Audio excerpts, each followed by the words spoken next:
Hola amigos, bienvenidos a Rimble 35. ¿Qué tal estáis? Como sabéis, hace mucho tiempo que aquí en Rimble no hablamos del enigma reptiliano, algo que por supuesto pertenece más a etapas del pasado y se ha quedado muy atrás el tema. Quizás sea por falta de casos, o lo que hay es simplemente censura. Hoy vamos a hablar de un caso reciente que, de ser cierto, vais a desear los interesados en que prosperen. Todos los interesados vamos a desear que sus protagonistas muevan el culo y aporten algo sólido. Sí, me refiero a evidencias lo más científicas posible. De momento lo que tenemos es un poco lo de siempre, más testimonios, pero también fotografías. Y ahí va la historia. Hace pocos días, en el espacio de Ross Coulthart News Nation, son invitados dos tipos hablando sobre huesos de reptiles. O por lo menos de criaturas muy parecidas a reptiles. Eso es lo que nos dicen. Se trata de T.W. Mock y Chad Robichaux. Vamos a ver primero quién es quién. Bueno, que sería T.W. Mock, este señor con pelo canoso, es un excontratista militar. Cara de malote, de malas pulgas tiene un poco. Es un tipo serio. Mock es el CEO de TAT Recoveries, una empresa que se dedica a operaciones y logística en trabajos típicos de contratista. Junto a él está Chad Robichaux, un veterano de la US Marine Corps y presentador de The Resilient Show. Los dos dejan a la audiencia en suspenso al contar que encontraron unos restos no humanos debajo de una iglesia rural en México. Me ha resultado un poquito complejo ordenar el relato de la traducción del inglés y sus declaraciones no siguen un orden. Pero básicamente su relato nos viene a decir que hallaron esto que veis aquí. Impactante, ¿verdad? Sí. A simple vista parece algo bastante curioso, ¿no?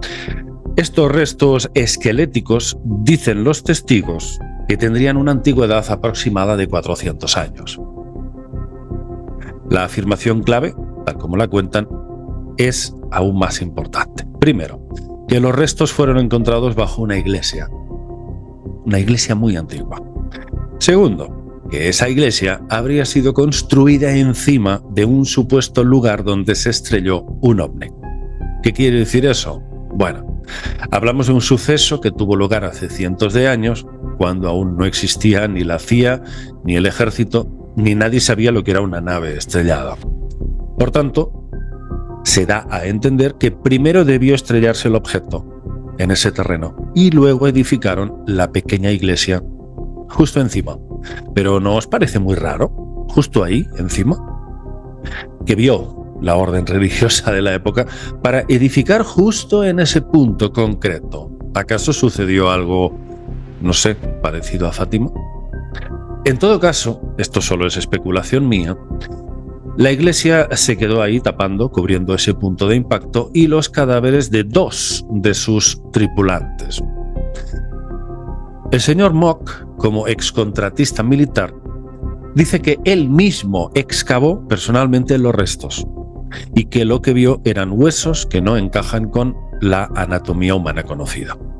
Según Mock, él tendría las coordenadas, los metadatos y las fotos del lugar, fechas, todo. Esto dice que sucedió en 2022. Y además, su experiencia directa como respaldo. Ahora, a mí lo que me gustaría saber, y es una de las preguntas que creo más lógicas, y eso no lo deja muy claro, es quién dio la orden de este operativo de recuperación.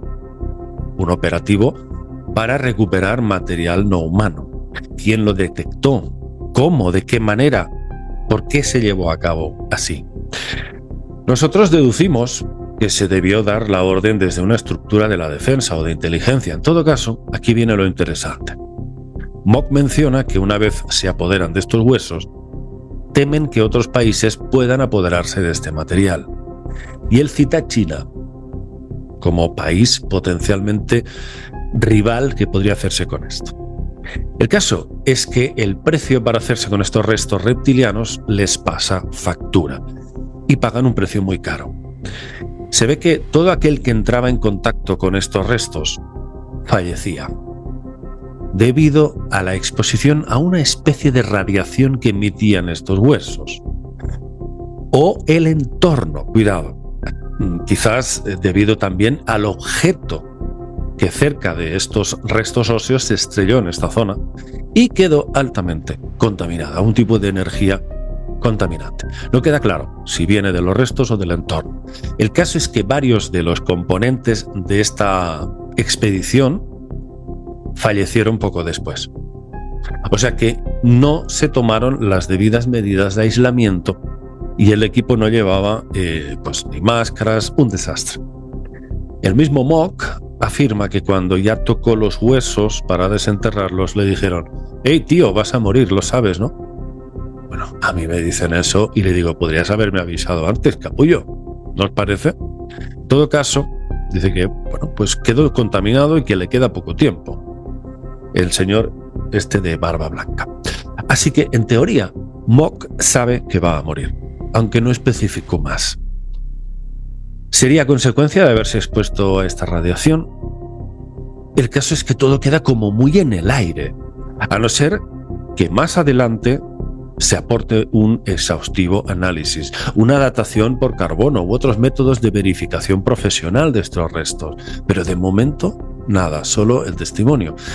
Claro, el presentador, el periodista Ross Coulthard, enmarca el tema como algo que podría cambiar la historia. Hombre, no, claro que podría cambiar la historia. Estaríamos ante uno de los casos más increíbles de la historia. Yo quiero pensar que esto ha sido una presentación. Como cuando aquí en Rimbel decimos, bueno, os traemos a alguien, un invitado, le hacemos una entrevista y no indagamos mucho, dejamos que el público digiera, porque ya a veces es suficientemente complejo ese caso. Pero amigos, creo que después de esta presentación, esta gente tiene que presentar demostraciones, pasar a una fase científica de este relato. Porque viéndolo así, tal cual, uno puede sospechar que esto es un conjunto de huesos de animales y que además pueden estar montados. Huesos de animales articulados. Porque a mí lo que me escama es que son muy poquitos huesos. ¿Dónde están todos los huesos? Me parece algo como muy arbitrario. No sé si es una sensación mía y no soy ningún experto en anatomía animal, pero me gustaría saber si vosotros también pensáis lo mismo. Aquí debería haber más huesos donde están los hombros, por ejemplo, donde está el cuello articulándose a la cabeza. Y este cráneo, ¿qué es lo que os parece este cráneo? Puede pertenecer perfectamente a un animal. Y siento mostrarme tan escéptico, pero creo que es necesario ser escéptico. Así es como lo veo. Fijaos, aquí vemos un cráneo muy pequeño. O parece pequeño, porque tampoco han hablado de medidas. Y tampoco han puesto un objeto, ostras, pon un bolígrafo al lado, un libro, no sé, un objeto cotidiano al lado de estos restos óseos para que podamos hacernos una idea de su tamaño y entremos un poco en contexto anatómico. Bueno, veis las órbitas pues muy grandes y redondeadas y un hocico corto. Tiene un arco cigomático muy fino, la mandíbula es estrecha. Y hay una ausencia de crestas óseas típicas de reptiles grandes. El tema de los dientes es muy poco visible. O hay un deterioro con los años o ha habido una manipulación. La estructura general no parece corresponder a un reptil real conocido. Es mi primera impresión. Hay muchos que especulan que podría ser un cráneo de perro.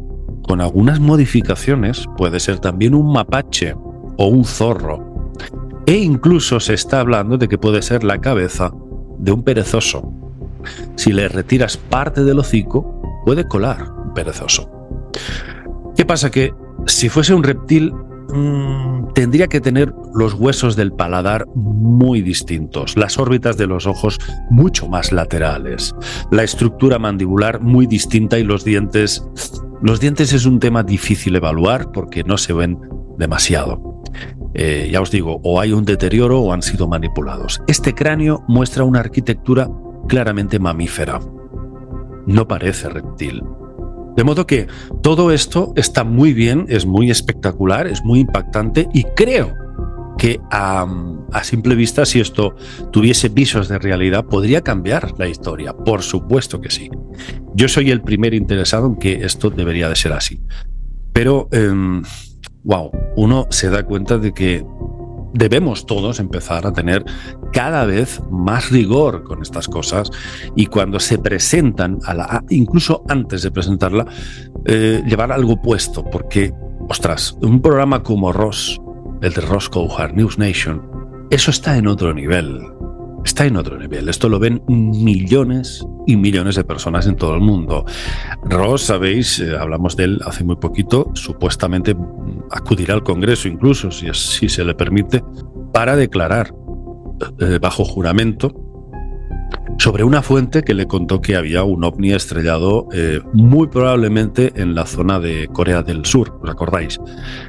Entre otras muchas cosas, vamos a decir que es un periodista muy serio que contrasta muy bien la información y indaga, profundiza en quiénes son las fuentes.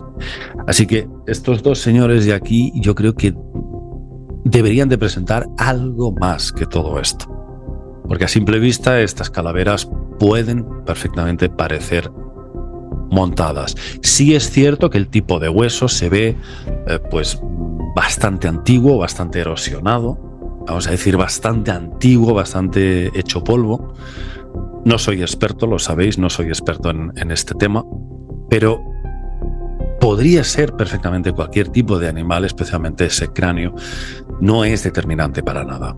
¿El relato puede resultar más verosímil que estos mismos restos así presentados? Sí, el relato en sí me parece sólido, me parece interesante, pero también creo que sería importante especificar mejor los detalles de esta orden ya desde el principio. ¿Quién es el que da la orden a todo esto? ¿Cómo se descubre? En una iglesia ahí en México, de una antigüedad, los restos de 400 años, vale, 400 años, pero ¿cómo habéis llegado a esa conclusión? Hay demasiados cabos sueltos aquí. Vamos a ver qué pasa si en los próximos días se da más información sobre este tema y sobre todo si en estos briefings informativos de los que suele hablar Eric Burleson se cuela algo de esta historia. Y mejor que se den prisa con todo esto, porque si es verdad todo el relato y el señor Mock se está muriendo, pues mejor que no se queden ahí mirando las musarañas y vayan un poco al grano a la hora de hacer las mediciones, los análisis, espectrometrías de turno que hagan falta. Vamos a dejar aquí este enigma que, ya os digo, sé que a veces molesta el escepticismo, pero creo que debemos todos de ser lo máximo de desconfiados, de intentar dudar absolutamente de todo, pero manteniendo este punto de fascinación. Ojalá esto sea real. Yo soy el primer entusiasta en que me gustaría poder anunciar a los cuatro vientos que estamos ante cuerpos de reptiles. Uno de los tipos de animales que se habla más en culturas antiguas convertidos como dioses. Y ahí tenemos las famosísimas esculturas, las figuras del yacimiento de Jarmo, que pertenecen a la cultura Lobeid, y otros muchos dioses reptiles, dioses serpientes, el popular Quetzalcóatl en México, tremendo, Kukulcán. Sí hay una base histórica, sí hay una base arqueológica, pero nos falta encontrar restos óseos. Por eso este caso resulta tan importante. Vamos a ver qué es lo que pasa y si vamos a saber un poquito más. Espero que os haya resultado tan apasionante como a mí este caso. Un abrazo para todos, amigos.